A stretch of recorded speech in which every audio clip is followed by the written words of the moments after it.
Alrighty, we'll go into questions for the student athletes. We'll start, and we'll start in the room. Tim, what was the reaction when you saw you were going to be playing against the team that eliminated you a year ago? Just excited. I mean, we were just excited to be able to get the chance to keep playing, and it wasn't a huge deal to us who we have to play. We're just excited to keep the season going and play well against whoever we play.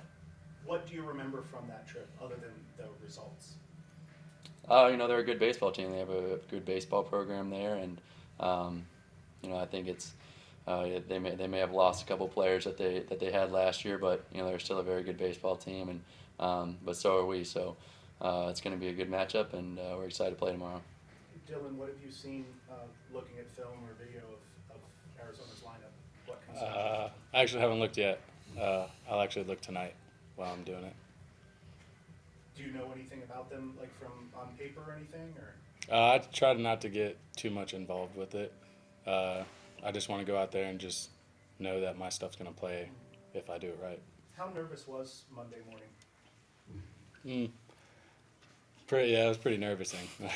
It was a cool thing to have our name called up there.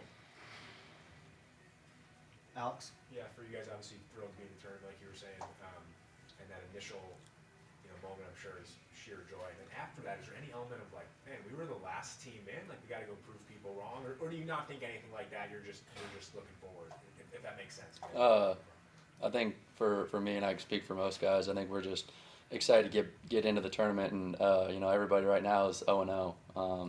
We started almost a third season in a way, and it doesn't really matter what rank you are going into the tournament or what team where you get in, but we're just excited to get in and be able to keep playing.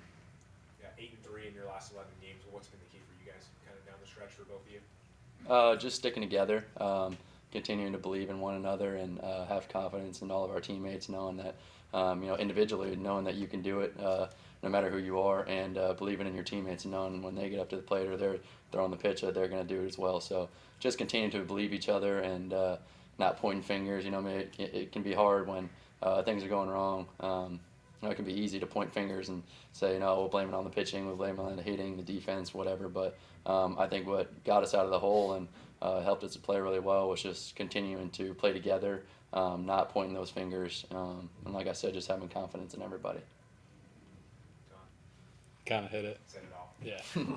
We've got a few hands up on Zoom. We'll go first to Austin Eldridge. Austin, go ahead. Tim, more specifically for you, with you guys that played out there last year, I know this isn't your main focus, but has there been any indication in your guys' mind of a chance for revenge, so to speak, after last year? Were you guys excited at all to know you're going to play Arizona again? Like I said, it wasn't really a huge point of emphasis for us for who we have to play. We're just excited to play, given the opportunity to play in the postseason and play some good postseason baseball. We've got another hand up. We'll go to Jared Redding of 24/7 Sports. Jared, go ahead. Tim, I know the last time we talked to you, it was just an hour before y'all were officially selected, all of that. Did it kind of set in right then and there that y'all were going to the postseason? When did it kind of set in? I mean, was it just right then and there, or? It set in the second we saw our name on the screen. We got pretty hyped in the room we were watching it in, and it was just a really cool moment. But right after that, we got in our heads, hey, it's time to go play. It was an exciting moment to get in, but now we get to go play some more baseball. Any other questions for the student athletes? We can also start with questions for Coach. Whenever you're ready, we'll start in the building. Yeah, Coach, what was your reaction as far as seeing a team that you played the year before, or do you just kind of look at it as a completely different opponent? Yeah, that's the third time that's been asked already. I have the 4 questions, and I think that's more of a storyline for you guys. I don't know if there's a big quote to put in any story.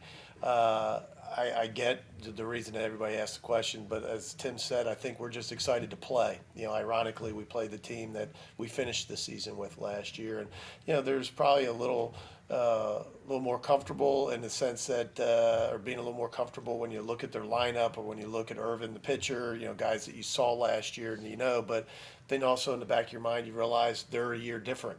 They're a year better, just like our guys. And so there's no really side stories. I'm sure there's guys that get motivated by that,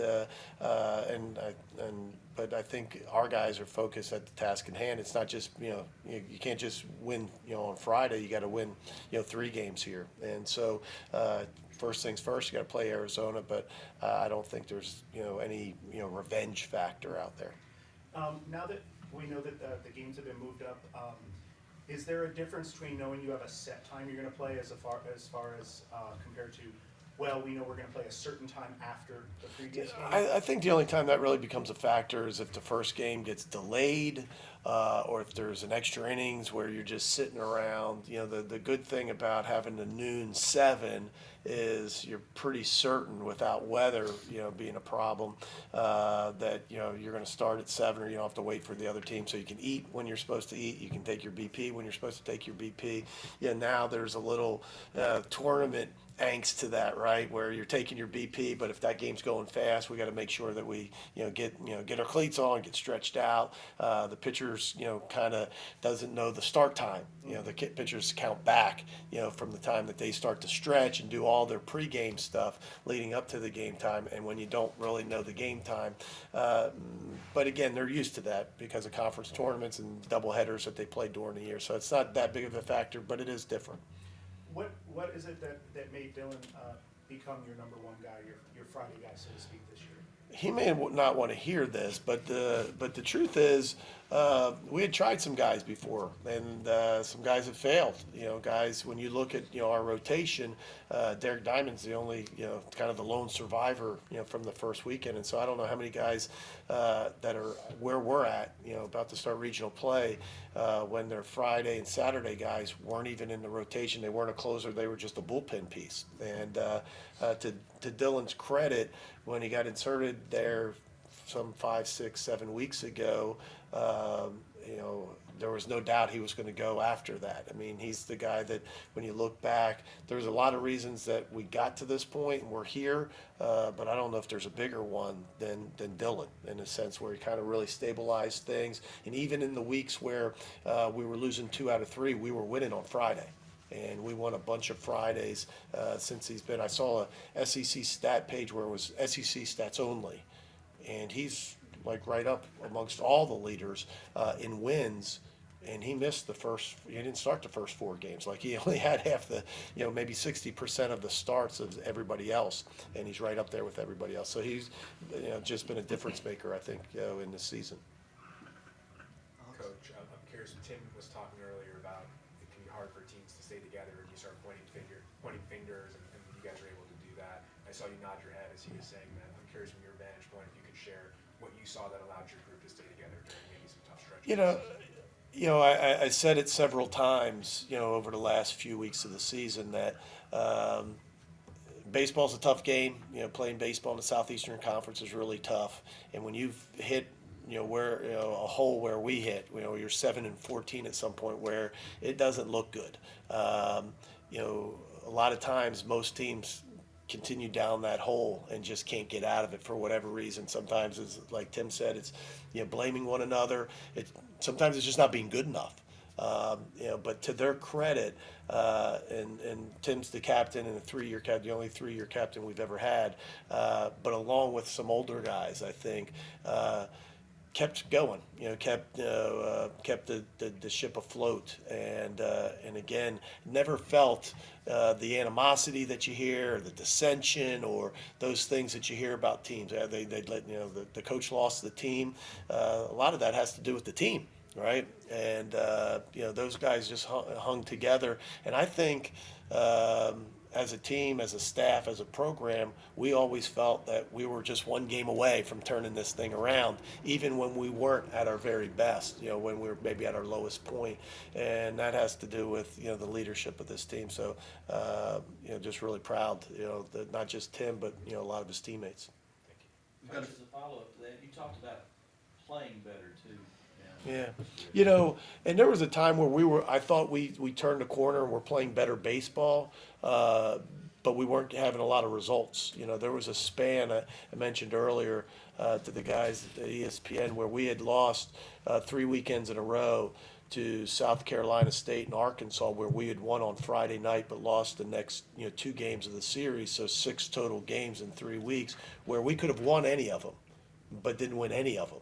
And obviously you're splitting hairs in our league, and if you just win a third of them, that you're capable, you were there. They weren't 10-1 games, they were 6-4, 3-2, those types of games. If we just win a couple of those, what a difference the season makes. And so we were really close at times, but just not doing enough to get over that hump. And so, and again, to their credit, they hung in there until we actually did turn the corner and, won, 7 out of the last 9. Coach, we've got a few hands up on Zoom. We'll go to Jared Redding from 24/7 Sports. Jared, go ahead. If you don't mind, I'd like to go back to Dylan. Dylan playing a full season in the SEC here at Ole Miss and playing in front of 10,000 plus week after week. What's this season kind of been like for you and having pitched in those environments? And is it safe to say it's kind of prepared you for moments like these coming up? I would say yes. Pitching in front of like all these fans kind of just put me on a next step to like another path. Just because like I've gotten more comfortable in that role, seeing all the fans like throwing at Arkansas, South Carolina, throwing at home. It's kind of just prepared me for this point. We'll go next to Chris Muller from the Rebel Walk. Chris, go ahead. Tim, you talked about the excitement of Selection Monday. Can you tell us how the euphoria of Selection Monday has carried over through playoff or through practice for both you and the rest of the team? Yeah, obviously just carrying on that excitement of continuing the season and continue to have the opportunity to play and go on a postseason run. There's been a lot of energy and excitement, and I think we're going to use that to our advantage in the coming weeks. Alrighty, and last hand up we have is Austin Eldridge. Austin, go ahead. Coach, going back to the weather for just a second, have you and Dylan discussed the possibility of a weather delay with him pitching, kind of like we saw in Baton Rouge, kind of what y'all will do in that situation, or is that something that hadn't really come up with y'all? I think you just got to wait and see what happens. Certainly the hope is that once you start the game, that there's a big enough window that you don't, as they would say, burn a pitcher and you run a guy out for a couple innings of starter. Either team, not just Ole Miss, but any team that plays, and then end up having a delay to where that guy can't be used again, or that game's pushed to the next day. So. Fortunately for us, as Dylan said, baseball in our league, has prepared you. So, we've had that, situation, as in Baton Rouge, where he had pitched a couple innings and bounced back the next day and was able to pitch. But to look forward, we don't know what's going to happen and how long of a delay. The good thing about Baton Rouge is, we're playing, about 12 hours later, and so we'll just have to see, what these circumstances are. But hopefully we'll get them both in. All right, guys, we've got 2 quick ones. I apologize. Jared Redding, we'll go back to you, and then we'll wrap up with John Sockloff. So, Jared, go ahead. I guess Coach or Tim could answer this, but Tim, I believe this is going to be your 3rd postseason where weather, was an element or is going to be an element coming up, especially with weather coming in this weekend. What's your routine, especially during those long pauses of, playing baseball and then something happens and then going again just in the dugout and clubhouse or whatnot? It's really just staying ready. We don't know, if the rain could start early and we get delayed at the start of the game, or if it's in the middle of the game or whatever. But, Coach always tells us to just be ready to play when the whistle starts. So, we're just going to be ready from whenever the game starts. And if we go into a delay, you just stay ready, stay focused, and, just get ready to keep playing. So, yeah. All right, guys, we'll wrap up with John Sockloff. John, go ahead. Hey, Mike, this one's for you, but I mean, you were talking about that stretch of when you guys were 7-14. I hate how you guys stayed afloat. Big reason for that. A lot of bullpen arms were incredibly reliable down that stretch. I mean, how confident are you in those bullpen arms in the postseason? What have you kind of seen from those guys over that stretch? No, we feel good, and there's been spans, not just at the end, but at the very beginning where we pitched it well, and we pitched it really well, out of the bullpen at the beginning of the year, when we got off to such a great start. One of the reasons was the bullpen was so strong. As you remember, John, that, we talked about it and answered a lot of questions that, man, if we can figure out the rotation, if the coach doesn't screw it up too much, right? If we can figure out the rotation, the bullpen seems to be pretty solid. And so it certainly was a difference for us down the stretch. I read some stat, about what the ERA was, for the bullpen and what it's been the last, few weeks. And especially when you get to tournament play, I think, the bullpen becomes super significant because, those guys have to pitch, multiple times. A lot of times in weekends, they, maybe a guy or two does that, but, in tournament play, sometimes, that's going to be asked from several guys. And so it's good news for us as our bullpen has been strong down the stretch. Coach, gentlemen, thank you very much for joining us today, and good luck this weekend in the Coral Gables Regional. Thanks again.